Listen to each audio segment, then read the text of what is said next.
ओखला वालों, कैसे हैं आप सब अच्छे हैं। लेकिन शिफा भाई की फैमिली और शिफा भाई अच्छे नहीं हैं। वो तकलीफ में है पिछले 5 साल से। मैं आपके बीच में आया हूं, ये कहानी बाद में सुनाऊंगा। एक पहले तो ओखला के लोगों का शुक्रगुजार हूं कि उन्होंने हम लोगों को मौका दिया अपने बीच आकर अपनी बात रखने का।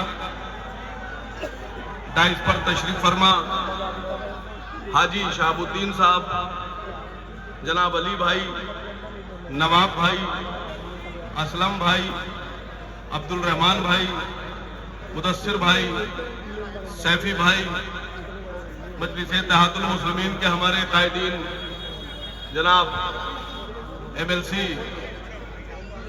एफएनडी साहब, हमारे उत्तराखंड के प्रदेश अध्यक्ष जनाब नैयर साहब, मलिक नौमानी साहब, शाहबाज साहब, शिफा भाई की फैमिली, उनकी अहलिया, उनके बच्चे और हमारे सब भाई जो यहां मौजूद है और बहनें और माँ।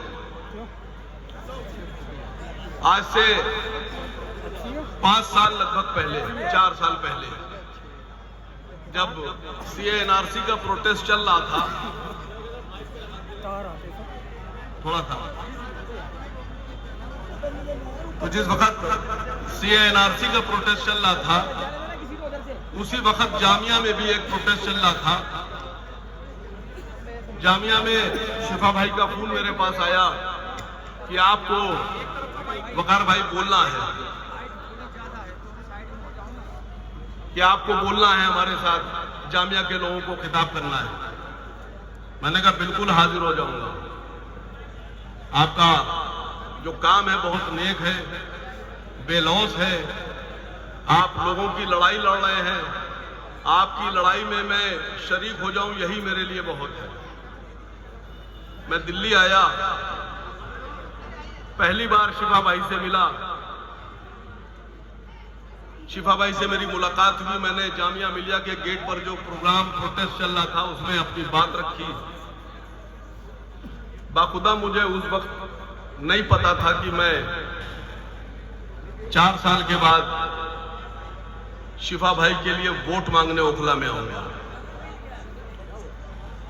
और मुझे यह भी नहीं पता था उस वक्त जब मैं शिफा भाई के लिए, शिफा भाई के साथ जामिया पर आया था, कि बेकसूर, बेवजह, बिना किसी गुनाह के शिफा भाई को जेल में डाला जाएगा। शिफा भाई को जेल में इसलिए डाला गया कि शिफा भाई ने सिर्फ ओखला के लोगों की आवाज नहीं उठाई। शिफा भाई ने कुल हिंद के मुसलमानों के लिए जो लड़ाई शुरू की थी, उस लड़ाई को आगे बढ़ा रहे थे, इसलिए शिफा भाई को जेल डाला गया। शिफा भाई हम सब की लड़ाई लड़ रहे थे, आपकी लड़ाई लड़ रहे थे। आज वक्त है कि आपको शिफा भाई की लड़ाई लड़ना है। लड़ेंगे शिफा भाई की लड़ाई? इतनी कमजोर लड़ाई लड़ेंगे तो हार जाएंगे। जरा ताकत वाली लड़ाई लड़ाइए। लड़ेंगे शिफा भाई की लड़ाई? ऐसी लड़ाई लड़िए कि जो वो खयानत साहब हैं, मैं उनको अमानत नहीं कहता जी, वो अल्लाह ने आपके बीच में खयानत भेजी है। वो ऐसी खयानत है कि जब उसने वक्फ बोर्ड संभाला, उस खयानत ने जब वक्फ बोर्ड संभाला तो इस दिल्ली के 17 कब्रिस्तानों को बेच दिया। और अगर वो आगे भी ऐसे ही कामयाब होता रहा और आप लोग उसको ना रोकेंगे, तो मुसलमानों के एक एक प्रॉपर्टी वक्फ की वो बेच डालेगा। वो शरीफ आदमी नहीं है। वो इसलिए जेल नहीं गए कि वो शरीफ हैं, इसलिए जेल नहीं गए हैं खयानत साहब कि वो शरीफ आदमी है। उन पर जो आरोप है वो भ्रष्टाचार का आरोप है। और जो उनके अब्बा हैं कौन अब्बा? अरविंद अब्बा, मनीष सिसोदिया चच्चा, सत्येंद्र जैन मामू, ये सब इसलिए जेल गए हैं कि इन पर शराब का घोटाला, भ्रष्टाचार, बेईमानी और चोरी के आरोप है। लेकिन अफसोस इस बात का है कि अगर मनीष सिसोदिया जेल जाएंगे भ्रष्टाचार में, बेईमानी में, तो केजरीवाल साहब उनके साथ खड़े रहेंगे। अगर संजय सिंह साहब जेल जाएंगे तो अरविंद केजरीवाल साहब उनके साथ खड़े रहेंगे। सतेंद्र जैन साहब अगर बेईमानी में और भ्रष्टाचार में जेल जाएंगे तो केजरीवाल साहब उनके साथ खड़े रहेंगे। और जब अरविंद केजरीवाल खुद जेल जाएंगे तो पूरी पार्टी मैं अमानतुल्लाह की उनके साथ खड़ी रहेगी। लेकिन जब ताहिर हुसैन जेल जाएगा तो कोई नहीं खड़ा होगा। वो दंगाई है, ये ईमानदार लोग हैं।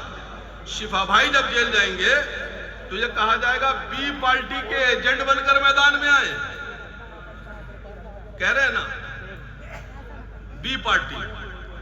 पहले तो मैं बी पार्टी का मतलब समझा दूं, बहुत गौर से सुनिएगा बिना बोले, एक एक बात दिमाग में घुसेगी कि हिंदुस्तान में बी पार्टी है कौन। आपको बताया गया दिल्ली चुनाव हो रहे हैं, 2 सीट, सिर्फ 2 सीट पर मजलिस इत्तेहादुल मुस्लिमीन लड़ रही है। और इस 2 सीट पे लड़ने के बाद असद ओवैसी साहब बीजेपी के एजेंट हैं और शिफा भाई उनके कैंडिडेट हैं। लेकिन पूरी दिल्ली में अरविंद केजरीवाल किसको बी टीम कह रहे हैं? बीजेपी की, कांग्रेस को। हरियाणा का चुनाव होता है, जब हरियाणा का चुनाव अभी कुछ दिन पहले होता है तो कांग्रेस पार्टी के राहुल गांधी किसको बी टीम कह रहे थे? कौन था बीजेपी का एजेंट? अरविंद केजरीवाल। जब बंबई में चुनाव हुआ तो उद्धव ठाकरे और आदित्य ठाकरे और कांग्रेस ने कहा कि समाजवादी पार्टी और अखिलेश यादव बीजेपी की बी टीम। अब मैं बी टीम बता रहा हूं देश में कितनी है। जब गुजरात में चुनाव हुआ और गुजरात में जब चुनाव हुआ आम आदमी पार्टी ने अपने कैंडिडेट खड़े किए तो सबने सुना कि कांग्रेस पार्टी ने कहा अरविंद केजरीवाल बी टीम। जब बंगाल में चुनाव हुआ तो ममता बनर्जी ने कहा कि कांग्रेस पार्टी बी टीम। अब समझे जाइए, जब मध्य प्रदेश में चुनाव हुआ, मध्य प्रदेश में कांग्रेस के प्रदेश अध्यक्ष कमलनाथ ने कहा और उत्तर प्रदेश के अध्यक्ष अजय राय ने कहा कि समाजवादी पार्टी भारतीय जनता पार्टी के लिए काम करती है, उनसे पैसे लेती है और बी टीम। आज आपके दिल्ली चुनाव में ये जो खयानत भाई के अब्बा हैं, ये कह रहे हैं कि संदीप शीला दीक्षित के जो बेटे हैं संदीप दीक्षित, वो बीजेपी से पैसे लाकर कैंडिडेट खड़े कर रहे हैं। कह रहे हैं ना? बिल्कुल। अब आप ये बताइए, इतने बीजेपी के एजेंट देश में हैं तो कुल मिला के सच्चा एजेंट कौन है?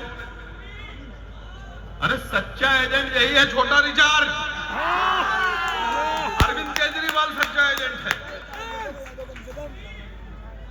देखिए, लड़ाई ये एक इलेक्शन की लड़ाई नहीं है। इसको ये मत समझिएगा कि ये इलेक्शन तक लड़ाई चलेगी और इलेक्शन के बाद बंद हो जाएगी। पिछले 10 साल से केंद्र में भारतीय जनता पार्टी की सरकार है। 10 साल में मुसलमानों के हालात क्या थे और क्या हो गए, ये आपसे छुपा हुआ नहीं है। जब कोरोना आया तो कहा गया कि 4000 कोरोना पेशेंट जो है वो जमात के लोगों ने बना दिए। जमात को कहा गया कि जमात की वजह से 4000 कोरोना पेशेंट बना दिए गए। तब मैंने उस वक्त एक सवाल पूछा था इन्हीं छोटे रिचार्ज से, नाटे रिचार्ज से, पतले रिचार्ज से, कि ये बताओ कि 4000 जमात ने बना दिए, लेकिन टोटल पेशेंट जो कोरोना के हैं वो है 26,000। तो 4,000 तो मुसलमानों ने बना दिए और 22,000 तक तो अपने अम्मा के मायके से लेकर आए थे। ये 22,000 कोरोना पेशेंट कहां से आए हैं? किसी साधु का नाम लो, किसी संत का नाम लो, किसी मंदिर का नाम लो, नहीं लेंगे। तकलीफ सिर्फ मुसलमानों से है। लोकल के मुद्दे आपके लोकल के मुद्दे हैं। शिफा भाई तो अभी चुनाव लड़ रहे हैं। शिफा भाई तो अभी चुनाव लड़ रहे हैं। विधायक जी क्या साल से हैं आपके विधायक? क्या किया 10 साल में? जरा वो लोग हाथ उठा दें जो पिछले 10 साल से पानी खरीद कर पी रहे हैं। पानी खरीदने वाले हाथ उठाए अभी। और केजरीवाल ये फोटो खींचो भैया। तो केजरीवाल तो कह रहे हैं कि पानी फ्री देते हैं, साफ देते हैं। ये खयानत भाई, अगर तुम्हारे लोग यहां पर हो और तुम्हारे दलाल यहां मौजूद हो तो ये वीडियो, ये फोटो उनको दिखाओ। कितना लोग हाथ उठा रहे हैं जो पानी खरीद कर पीते हैं। अब जरा वो लोग उठा दे जिनको फ्री में मिलता है और साफ पानी मिलता है। मैं फिर से कह रहा हूं, जिनको साफ पानी फ्री में मिलता है वो हाथ उठाएं। एक भी नहीं है। 10 साल में क्या कर रहे थे? घास खोद रहे थे विधायक जी। एमएलए साहब आप 10 साल से क्या कर रहे थे? और 10 साल में आप चुनाव लड़ रहे हैं बीजेपी एजेंट पर। क्या ओखला में इंसान नहीं रहते? मैं एक आंकड़ा देख रहा था उनका, एक उन्होंने वीडियो जारी किया। वो वीडियो उन्होंने जारी किया कि 90,000 वोट चाहिए। आप समझिए, माइंडसेट बदलते हैं। बोले कि 90,000 वोट चाहिए और शिफाउर रहमान तो 2 वार्ड में लड़ रहे हैं और मुझको तो 5 वार्ड से वोट मिलते हैं। हमारे नेता से बड़े नेता हैं आप। हमारे नेता से बड़े नेता अरविंद केजरीवाल हैं कि आपको 5 वार्ड में वोट मिलेंगे और हमारे कैंडिडेट को 1 वार्ड में मिलेगा। ये दिमाग में डाल लो कि जिस 2 वार्ड में तुम बता रहे हो कि शिवा भाई को वोट मिलेगा, उसमें सिर्फ शिवा भाई को वोट मिलेगा, तुमको नहीं मिलेगा। और जिन 3 वार्ड में तुम कह रहे हो तुमको वोट मिलता है, वहां से भी हम आधा वोट, 70% वोट मुसलमानों का लेकर आएंगे और हिंदुओं का वोट भी लेके आएंगे। शिफाउर रहमान सिर्फ मुसलमानों के नेता नहीं है। शिफाउर रहमान भाई जामिया मिलिया के जरिए से हिंदुओं के भी नेता हैं, मुसलमानों के भी नेता हैं, दलितों के भी नेता हैं। इस बात को मानते हैं आप लोग? मैं बोला मैंने 5 वार्ड में मुसलमान है और वो इंशाअल्लाह असद ओवैसी साहब के साथ है। असद ओवैसी की आवाज पर असद ओवैसी साहब के साथ खड़े होंगे और शिफाउर रहमान साहब को वोट देंगे। सिर्फ ओखला के लोग नहीं, 5 वार्ड के लोग। दूसरी बात,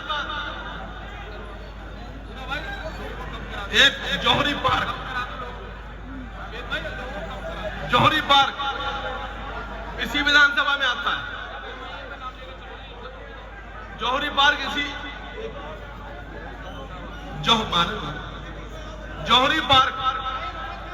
इसी विधानसभा में आता है। मुझे किसी ने बताया कि जौहरी पार्क से एक नाला बहता था जो कालका जी की तरफ जाता था। कालका की तरफ जाता था। विधायक जी, ये खयानत भाई कि तुम्हारी विधायकी के दौर में वो नाले का रुख मोड़कर ओखला की तरफ किया गया है। जौहरी पार्क से होता हुआ वो नाला ओखला विहार तक आता है कि नहीं आता है? इस नाले को वापस कालका जी कैसे भेजा जाए? कैसे भेजेंगे? पहले ये नाले जैसा और कूड़े जैसा विधायक हटाइए। ये नाले जैसा विधायक हटाइए, नाला अपने आप चला जाएगा। शिफाउर रहमान साहब को लोगों ने कहा कि लोग आप लोगों से कहते होंगे कि ये छोटी सी पार्टी क्या ताकत है इस पार्टी की? इन्होंने 2 कैंडिडेट लड़ा रखे। सरकार कैसे बनेगी? तो सरकार इस बार मजलिस-ए-इत्तेहादुल मुस्लिमीन के विधायकों के सपोर्ट के बिना नहीं बनेगी। दोनों विधायक जीत रहे हैं हमारे। आपको बताएं ताकत, शिफाउर रहमान भाई कब से जेल में है? कितने साल से? जमानत हुई? कोई सुनवाई हुई? नहीं हुई। ये जिसको लोग छोटी छोटी पार्टी कह रहे हैं, उनसे जाके बता दीजिएगा, उनके कान में कस के भोंपू बजाइएगा कि जिसको छोटी पार्टी कह रहे हो, उसकी ताकत यह है कि 5 साल से जिसको जमानत नहीं मिली थी वो कल आ रहा है, तुम्हारे बीच दहाड़ने के लिए आ रहा है। खाली कैंडिडेट बनाया है, सिर्फ उम्मीदवार बनाया है असद ओवैसी साहब ने, तो जमानत मिली है।